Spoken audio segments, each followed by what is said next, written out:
Hey guys, so I'm going to do another video on how to beat a 1000 rated player, and I've got an opponent here who is rated 1040 in rapid, and I started with e4, he played d5 and the Scandinavian, so I've captured, and now I'm going to respond with the only rational move, which is knight to c3 to kick the queen away.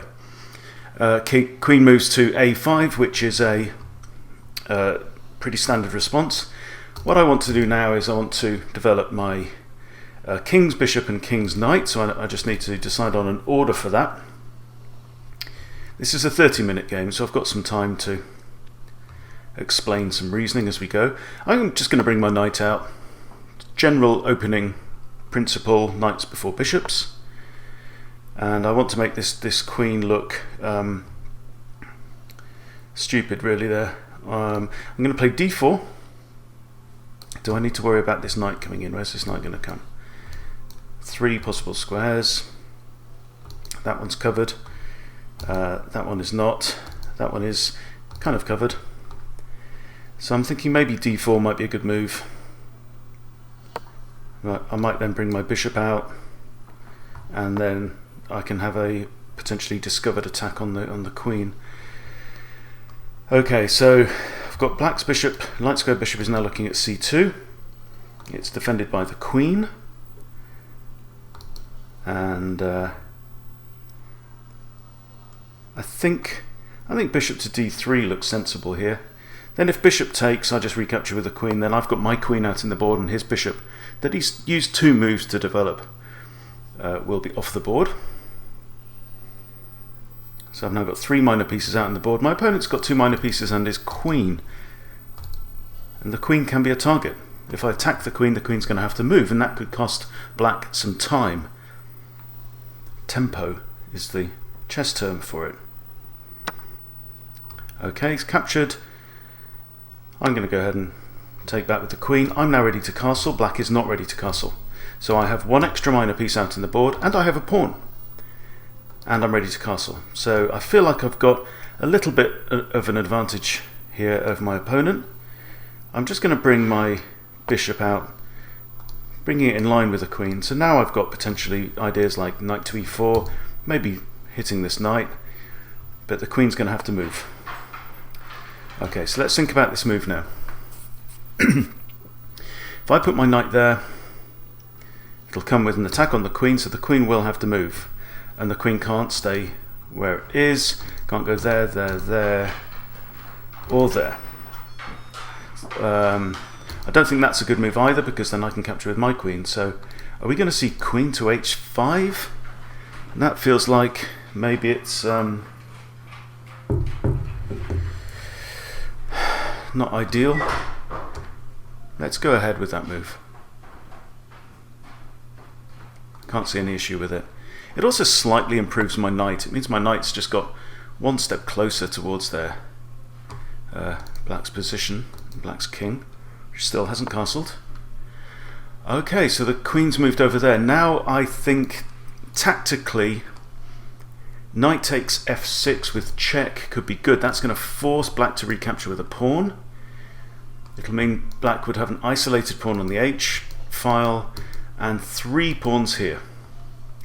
The queen, of course, is also now looking at my pawn on b2. So an alternative move might be there, but if I capture the knight, then that comes with check anyway. So let's just go ahead and do that. Then I might move my bishop, or potentially castle. I mean, castling would defend that pawn with my king. If I castle now, then we might have the queen capturing there, but then I've got the option of moving my rook across to b1, hitting the queen, and then maybe winning this pawn here. So I think I'm kind of okay with that. Let's go ahead with that. This pawn's safe, it's defended twice. So I'm expecting queen takes b2, but then of course I have rook f to b1, and the queen will have to vacate the b file. And where can the queen go? only 2 squares, but this one's no good, so the queen's going to have to go back to a3. But then again, my queen could capture on a3, so b2 would be a trap in this case. Alright, we have knight to d7. This could signal that black might be thinking about castling long. That does make sense. I mean, clearly castling to g8, putting the king on g8, just doesn't make any sense. Now, if I push c3 and queen takes, my queen's then blocked off from a3. I think right now if queen were to take and I move my rook across, that would trap the queen. So that's still not an option for black, and I don't have to do that. c4 might be an idea. Then if black does intend to castle this way, then I'm starting a pawn push up that side of the board. Another idea might be b3, maybe preparing for c4. That seems fine. See, it makes sense for me now to be thinking about having my pawns on light squares, because my dark squared bishop can move between those pawns. If I have my pawns on dark squares, then my dark squared bishop could be slightly hampered. Something that I see now is that with the dark squared bishop in mind, the queen and the rook are both now on dark squares and on the same diagonal. So if I could get my bishop somehow to here without being captured, that could win material. So an idea now is a4, a5, a6, which is not a bad idea anyway. Let's play that, because I want to bust a hole in black's king's. It's the queen side of the board, but where black's king is, I want to cause some damage if I can, create weaknesses there. That does kind of mean that c4 is going to be a bit harder. I mean, if I were to play c4, the queen is still currently defending that pawn. Okay, he's come in to attack my queen. So my queen is only really the key defender of c2 right now.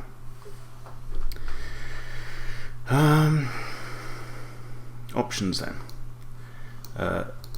Highlight decent squares where it's not attacked. There are also 2 attackers on that pawn on c4. However, they are both high value pieces and it's defended by a knight. So I need to move my queen. These aren't options. So I've got this, there. That's not good. And I can't move there. Okay. So, out of these squares, which one is the better? It's not a bad thing for me to take my queen off of the D file because of black's rook that's on the D file. Another idea, actually, no, I can't put it there. I wouldn't mind exchanging queens, but then we've got pawn takes, and that's no good. An alternative is a counter-attack against the queen. I can't capture the knight because of the pin. I could capture the knight with my knight. And then pawn takes. So we've got f takes e5. Then I've got a pawn and 2 major pieces attacking that square. Now if I were to move my queen out of the way and knight takes, then we've maybe got issues with my g-pawn having to recapture. So I don't really want that. So I'm now looking again at knight takes knight. So we've got knight takes knight, pawn takes knight. So the knights are off the board and we have a black pawn on this square here. Again, I can't capture with a pawn. So this pawn would probably fall, but then I can play c3. I think that's okay. So hang on, knight takes, pawn takes. Pawn, c3, pawn takes, and then my queen can dodge out of the way. So let's go ahead and try that. Okay, so pawn's now taken. I also have a5. I can hit the queen on a5. That could then prompt queen takes, maybe an exchange of queens. That might not be too bad. I've also got maybe bishop to e3 at some point, maybe not now. c3 is an idea, bishop e3.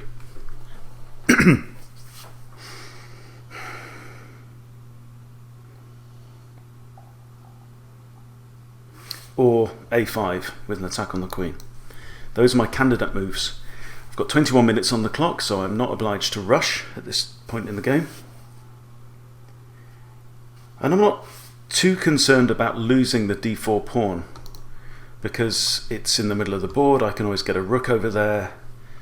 And black's king, with this advanced pawn here on c6, is potentially vulnerable. It opens up this dark square diagonal that I could get my bishop onto there.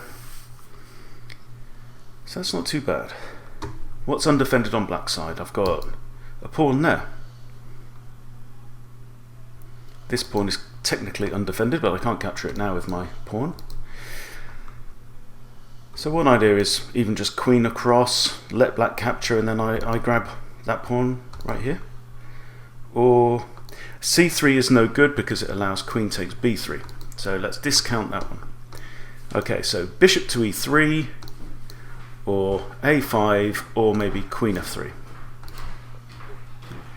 If I put my bishop there and pawn takes, my bishop's not going to be in a good position, because then it's going to be attacked by the pawn and the bishop's going to have to move again. So I'm not liking that move. I have c4 even as a possibility. That could invite rook takes. That's a threat. So a5. How do we think about a5? Queen can't capture there because queen takes. I think that's okay. So let's think this through. I play a5. Queen can't really go here or here because my queen will capture. Can't go here. Can't go here or here because of my bishop. So the only real move is likely to be queen to c7. And I don't mind that. Okay, so I'm going to go ahead and play that. I like the fact that my a-pawn is now working its way up the board as well. That's no bad thing. It's going to cause problems for black when it gets into his space. So I'm expecting queen c7. An alternative could be rook captures the pawn, but then I'm going to go ahead and capture the queen. He can't really capture my queen back because he'll lose his rook. So that's not likely. Pawn takes isn't going to happen. I think queen c7 is the only move now for black. And then after that, possibly queen h3. Put my queen on the diagonal with the king, pinning this pawn here. So you can see black now has these 3 pawn islands. Okay, because of these 2 files that have lost their pawns. I have really 2 pawn islands. Got this one nice and tight around my king, and I have 1, 2, 3, 4 all on adjacent files. However, the pawn on d4, it looks like it's not long for this world. Oh, queen takes. Okay, queen takes the pawn. Now if I move my queen out of the way, that will drop my bishop. So I suspect that an exchange of queens is forthcoming, and then black should really recapture with a pawn. It undoubles his pawns. It actually gives him a single pawn island then of 6 connected pawns potentially, unless there's a better move.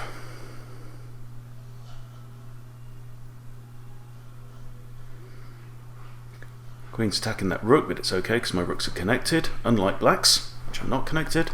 So if I were to capture, say, rook on h8, he can't recapture with his rook. Are there any tactics here? I suspect not. So if we simply exchange like that, then we've got a situation where black will have still one extra pawn because he's a pawn up, the d pawn. He will have an improved pawn structure like this. However, on the downside, his king is slightly open, particularly on this dark square diagonal. So my bishop is going to come in maybe there, maybe to g3, and own that diagonal for a while. He could try and swap off. My bishop's got ideas of coming in here, hit the rook, there, hit the rook. Don't think I do. Oh, here's an idea. Do I have queen e3? No, because queen takes bishop, and then that wins the bishop. Is there any value in bishop e3? Queen takes queen, pawn takes queen, rook takes pawn. I just lose a pawn that way. So I think the exchange of queens is the only sensible approach. Okay, interesting. I think this is an error to capture the rook. And the reason is, well, there's a couple. I mean, he's missed an opportunity now to undouble his pawns. But also I can say play, for example, bishop to e3, and I'm hitting the rook, which will then be skewered. The rook will have to move, and then I can come in and grab a7, which is a nice pawn to grab. So let's have a look at that. Bishop to e3 is an idea. Bishop to c3 is an idea. I don't think there's anything else candidate move-wise. I like the idea of bishop to e3 in general because it's looking down at the king side, but in particular because it's likely to win that pawn. This rook could actually come back then to d7 to defend. But I still think it's preferable. I'm going to go for that one.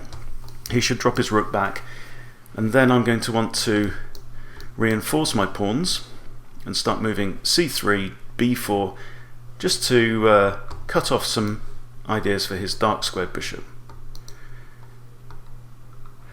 Another thing I could think about is maybe play one of my rooks to d1, forcing his rook either to go to one side and give me the open file, or exchange off. Rook takes, then rook takes back, and I still control the open file.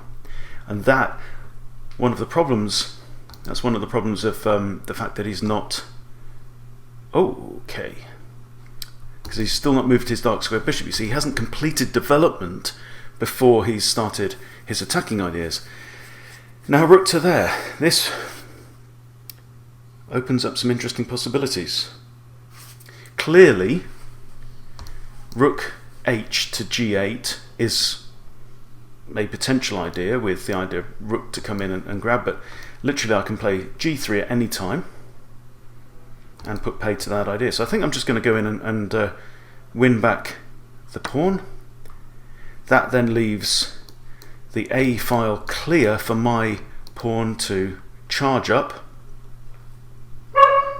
I can even play my bishop back to b6, cutting off some squares for his king. If rook comes across, I'm simply going to play g3. Okay, there we go. Not even going to think about that. And let's see what black's idea is now. So he's definitely weaker because he's still got these 3 pawn islands and double pawns on there. So that's definitely less than ideal. Okay, so with bishop to b4, he's got one attacker on a5, but that's not a big issue because it's defended by a rook. I might think about now bishop back here to b6. He has a couple of undefended pawns as well, one of which is on a dark square. I think that looks like a sensible move. It restricts his king. It potentially supports my attacking ideas. So let's keep the bishop there. Keep these 2 squares constrained. Note that if this rook moves to either side, I cannot capture with the pawn because the pawn would be pinned. because my king's behind it. So it might be a good idea to move my king to h1 at some point. That would then make sure that pawn isn't pinned, and it would also take my king, put my king on a light coloured square, whereas black only has a dark coloured bishop, dark squared bishop right now. This is an unrated game, so there's nothing to win or lose other than pride at this point.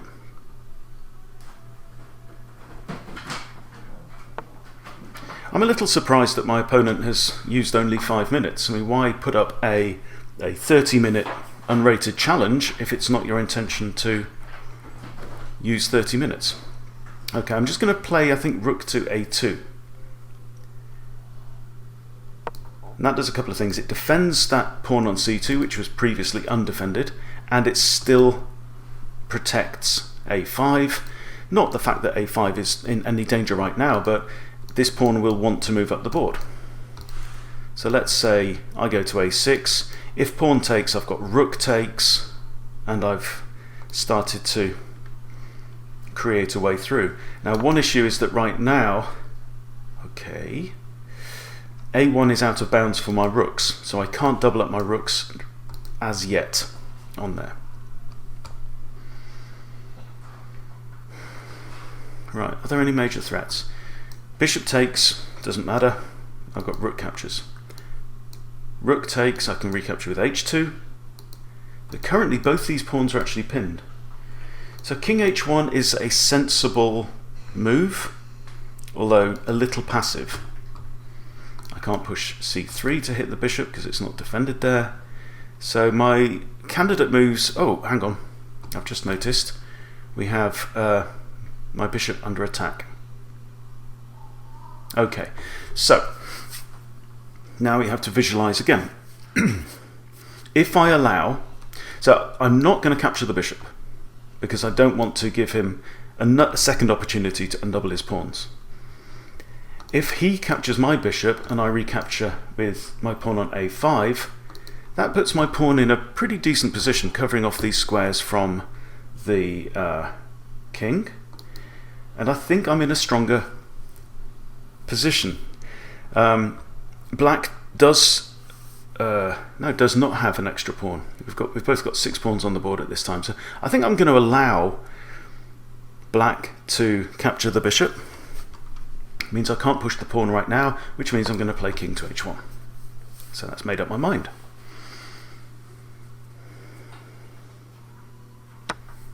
Okay, that's a no-brainer. Simply recapture.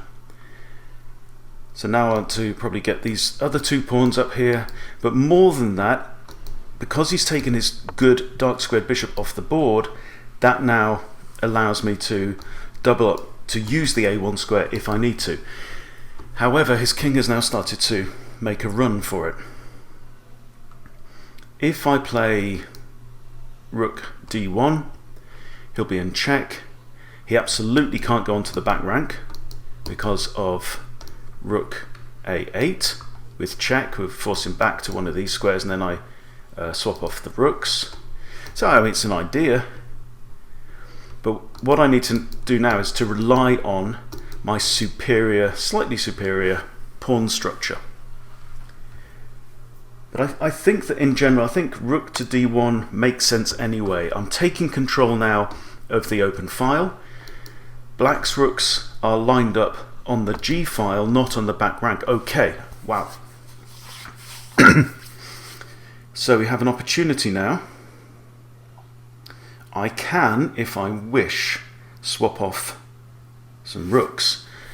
Another idea though is to double up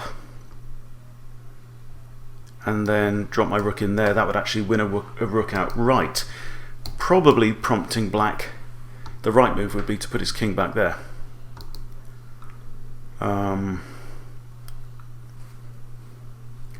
This pawn is also undefended. He's still got 3 undefended pawns right now.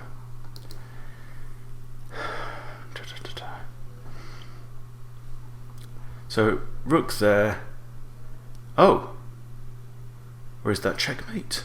Let me see. I think it might be checkmate. Rook there. King can't stay on the back rank. Can't go there. Can't go there. There we go, checkmate. So a bit slow on the uptake there, but I was wanting to take my time, make sure I was looking at the whole board, and yeah, so I guess that was, you could call that a blunder. So he really should have probably moved the king across to that one, but yeah, enjoyable game. So there you go, the opponent rated just over 1000, Silly Boy 0 or Silly Boy 0, and there we go. So that's how you beat a 1000 rated player. I've done one of these videos before, and I'll probably make some more as well. So what did we do? So let's just quickly review the game over again. So he plays the Scandinavian, which is alright. Capturing is the right move. Queen out, kick the queen. Okay, so now black has kind of lost the tempo. He's had to move his queen twice. I've got already 2 minor pieces out in the board. Now I push my pawn forward to occupy the centre, get some space. Bishop comes out with 1 move, so he's put 1 move into that bishop now, and now I move my bishop out, exchange, and now that bishop's disappeared, so now I have still an extra minor piece out in the board. Pushes a pawn, I prepare a discovered attack, pushes another pawn, which also, I mean, it creates an escape for his queen, but it also removes a potential square for his knight. That is the knight's natural square to move to. So now I come in with a discovered attack on the queen and an attack on the knight, and he moves back there. I think actually maybe queen all the way back to d8 would have been better, because then if knight captures, he could recapture with the queen, and he doesn't mess up his pawns. So now he has 3 pawn islands, and that is a weakness that will stay with him throughout the game. Now he moves his knight to d7. Maybe that's okay. I mean, it's defending that currently previously undefended pawn. I start to push, and he castles queenside. I now want to push my pawns up on the queen side. We've got opposite side castling, which means that a pawn storm is likely. This is a decent move, so there we really had to stop and think and look at all of the options. In the end, I decided that an exchange of knights and giving up the d4 pawn was ideal. It was my best option at the time, and that's all chess is about, finding the best moves that you can make. So I decided to attack his queen, and now I was a bit surprised. I was expecting queen c7, but instead we go there, and this I think was his second slip up.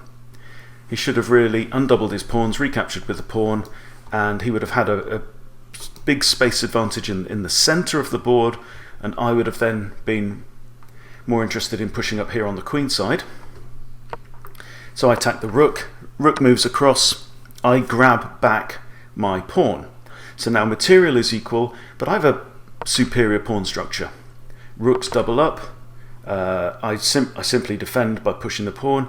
Bishop comes out, not really a threat.